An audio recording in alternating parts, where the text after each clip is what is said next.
철도 신호기술사 시험에서 트램 시스템 문제가 나오면 어떻게 답안을 써야 할지 좀 막막하시죠? 자, 오늘 제가 채점관의 마음을 사로잡을 수 있는 고득점 답안의 모든 것을 알려드리겠습니다. 합격을 위한 핵심 논리, 지금부터 완벽하게 재구성해 드릴게요.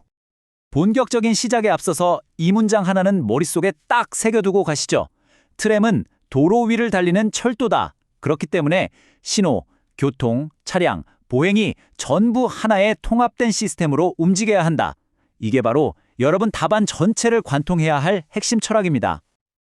그래서 우리는 기술사 답안을 작성하듯이 아주 체계적으로 접근할 겁니다.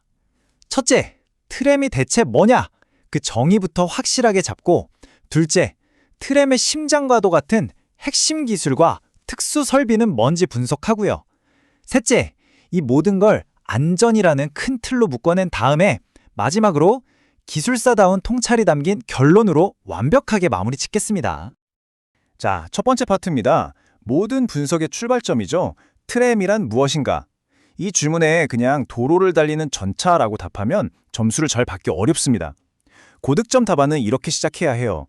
철도와 도로가 융합된 하이브리드 시스템이다. 이렇게 명확하게 정의하고 들어가는 겁니다. 트램은 일반 도로교통하고 똑같은 높이에서 운행되잖아요.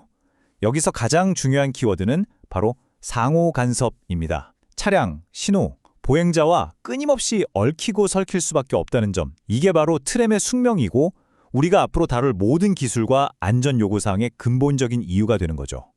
이렇게 복잡한 환경에서 살아남기 위해서 트램은 4가지 아주 독특한 특징을 갖게 됩니다. 전용 선로로 달리다가도 일반 차량 섞여서 달려야 하고, 그러니까 당연히 교통신호와의 연동은 필수고요. 도로에 매립된 특수한 분기기를 사용해야만 하죠. 그리고 이 모든 복잡한 상황을 효율적으로 정리해줄 비장의 무기, 바로 우선신호, TSP가 필요하게 되는 겁니다.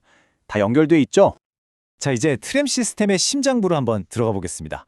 이 복잡한 도심 교통 속에서 정시성과 안전, 이 두 마리 토끼를 다 잡는 핵심 기술, 바로 우선신호, TSP입니다. 제가 정말 장담하는데 이 부분은 시험에서 가장 자주 나오는 단골 주제 중 하나니까요. 반드시 완벽하게 이해하고 넘어가셔야 합니다. TSP, 즉 Transit Signal Priority. 말이 좀 어려워 보이지만 별거 아니에요. 쉽게 말해서 트램이 교차로에 다가갈 때 저 먼저 갈게요 하고 우선 통과를 요청하는 시스템입니다. 트램하고 교통신호 제어기하고 서로 통신을 해서 녹색 신호를 좀 더 길게 늘려주거나 다음 신호를 미리 녹색으로 바꿔주는 거죠. 정시성을 확보하는 핵심 기술입니다. 이 TSP 방식도 크게 3가지로 나눌 수 있어요. 미리 짜인 계획대로만 움직이는 패시브, 실시간으로 트램을 감지해서 대응하는 액티브, 그리고 AI를 쓰는 미래 기술인 어댑티브가 있죠. 여기서 채점관이 듣고 싶어하는 핵심은 딱 정해져 있습니다. 뭐겠어요? 바로 액티브 방식입니다. 왜냐? 예측 불가능한 도심 교통 상황에 즉각적으로 대응해야 하는 우리나라 환경에서는 이 액티브 방식이 표준이자 핵심이 될 수밖에 없다는 점, 이걸 딱 짚어줘야 합니다. 액티브 방식은 이 완벽한 5단계 통신 루프로 돌아갑니다. 자, 한번 상상해 보세요. 1단계, 루프나 위성 항법 시스템으로 트램 위치를 정확하게 검지합니다. 2단계, TSP 서버가 교통신호 제어기한테 우선 통과를 요청하죠. 3단계와 4단계, 제어기는 신호를 바꿔주는 명령을 내려서 트램의 안전한 통과를 보장합니다. 그리고 마지막 5단계, 이게 중요해요. 트램이 지나가자마자 시스템은 즉시 원래 신호 체계로 안전하게 복귀합니다. 이 흐름을 머릿속에 꼭 그려두셔야 합니다. 자, 신호 기술이라는 소프트웨어에서 이제는 트램만이 가진 아주 독특한 하드웨어로 시선을 옮겨보겠습니다. 도로 위를 달려야만 해서 특별히 설계된 설비, 바로 노면 매입형 분기기입니다. 노면 매입형 분기기, 말 그대로 도로 포장재와 한몸이 되는 설비예요. 왜냐하면 일반 차량이나 보행자가 지나다닐 때 걸리적거리면 안 되니까요. 이런 구조 때문에 아주 단순한 방식을 쓰고 당연히 도심 속도인 시속 15에서 25km 정도의 저속 통과를 기본 전제로 설계됩니다. 바로 이 지점, 여기가 평범한 답안과 고득점 답안을 가르는 결정적인 포인트입니다. 바로 감시 기능의 수준 차이. 트램 분기기는 어차피 저속으로 운행하니까 선로가 제 위치에 있는지만 확인하는 위치 확인 기능, 즉 SIL2 수준이면 충분해요. 하지만 고속으로 달리는 일반 철도는 선로가 제자리에 있을 뿐만 아니라 단단히 잠겼는지까지 검증하는 밀착 검지 기능, 그리고 훨씬 높은 안전 등급인 SIL4 수준을 요구하죠. 이 차이를 명확하게 기술하는 순간 기술사로서의 전문성을 확실하게 보여주는 겁니다. 이런 구조적인 특성은 필연적으로 실무적인 어려움으로 이어집니다. 도로 포장재에 묻혀 있으니 점검하기도 힘들고 빗물이나 흙먼지 같은 이물질에 아주 취약하죠. 특히 겨울철에 눈 오고 얼어붙으면 정말 골치 아픕니다. 이론에만 머무르지 않고 이런 실무적인 고려사항까지 함께 제시하는 것. 이게 바로 진짜 기술사다운 답안이죠.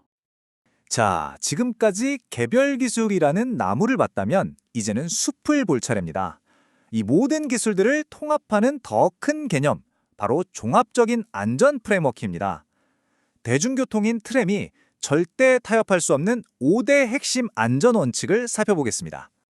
트램 안전의 핵심 기둥은 바로 이 5가지라고 할 수 있습니다. 이 5가지 기둥은 이렇게 체계적으로 엮을 수 있습니다. 첫째, 모든 안전의 기본이죠. 저속운전 원칙. 특히 보행자랑 섞이는 구간에서는 절대적입니다. 둘째, 그걸 보완하기 위한 적극적인 보행자 보호 조치, 센서나 경고음, 일시정지 같은 것들이요. 셋째, 사고 위험이 가장 큰 교차로 안전을 위해 신호 연동은 필수입니다. 넷째, 트램엔 차단기가 없으니까 TSFP와 속도 제어에 의존하는 충돌 방지 대책이 중요하고요. 마지막으로 어떤 상황에서도 대응할 수 있는 비상 대응 체계까지 갖춰야 합니다. 이제 마지막, 활용 점정의 단계입니다. 지금까지 분석한 모든 내용을 하나로 엮어서 철도 신호 기술사로서의 깊이 있는 통찰과 최종 결론을 제시할 시간입니다. 관련 표준과 출제 경향까지 아우르는 종합적인 시각을 보여주는 거죠. 기술사라면 국내 법규와 해외 표준을 모두 이해해야 합니다. 근데 여기서 진짜 중요한 건 개별 법규를 나열하는 게 아니라 그걸 관통하는 공통 원칙을 아는 거예요. 결국 어느 나라든 트램은 신호, 도로, 보행 시스템의 통합을 전제로 하고 저속 운행과 TSP는 글로벌 표준이라는 이 사실, 이 큰 그림을 보는 게 중요합니다. 그리고 바로 이 부분이 우리가 왜 이 주제들을 이렇게 깊게 다뤘는지에 대한 명쾌한 답입니다. 최신 출제 경향을 보세요. 우리가 분석한 TSP와 노면 매비평 분기기가 반복적으로 나오고 있죠? 그리고 신호 연계나 혼용 구간 안전 시나리오 같은 실무형 원제의 비중이 점점 더 높아지고 있습니다. 즉, 오늘 다룬 내용들이 바로 시험의 핵심을 정확하게 조준하고 있다는 증거입니다. 최종 결론입니다. 기술사로서 트램을 어떻게 바라봐야 할까요? 그 모든 통찰을 이 한 문장에 담아서 답안을 마무리하십시오. 트램에게는 선로가 아닌 도시 전체가 신호 구간이다. 이 말은 트램이 단순한 차량이 아니라 도시와 함께 호흡하는 유기적인 시스템이라는 기술사만이 제시할 수 있는 가장 높은 수준의 관점입니다. 그리고 이게 바로 여러분의 합격을 결정지을 최고의 한 문장이 될 겁니다.